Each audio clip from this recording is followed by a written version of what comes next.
जब हम अपने इष्ट देव को पूरी श्रद्धा और विश्वास के साथ पुकारते हैं तो वो जरूर आते हैं। दोस्तों, क्या है राधे राधे नाम की महिमा? सुनिए इस छोटी सी कहानी में।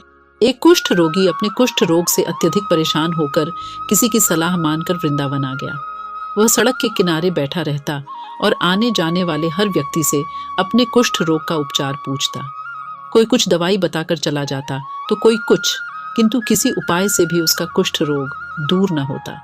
एक बार एक बड़े सरल हृदय बाबा उधर से गुजरे। उन्होंने उसकी दशा देखकर द्रवित होकर कहा, तुम सारा दिन यहाँ बैठे तो रहते ही हो, बस अपने मुख से हर समय श्री राधे का उच्चारण और कर लिया करो। अब उस कोढ़ी ने ऐसा ही किया। वह हर समय श्री राधे कहने लगा। उसके घावों में बहुत पीड़ा होती थी, तब भी हर समय करुण स्वर में श्री राधे कहता ही रहता।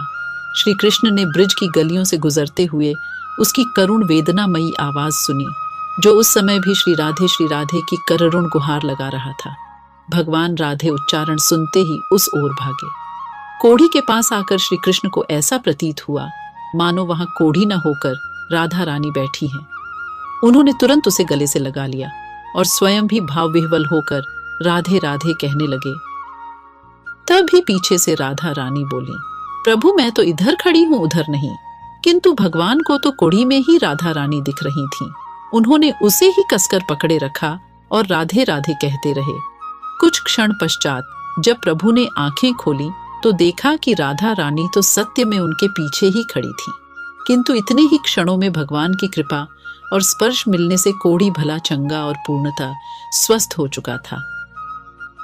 दोस्तों, देखा आपने, इस कथा से हमें यह सीख मिली कि जब पूर्ण श्रद्धा से कोई कार्य करते हैं तो सफलता जरूर मिलती है, भले ही वह किसी का नाम ही जपना क्यों ना हो।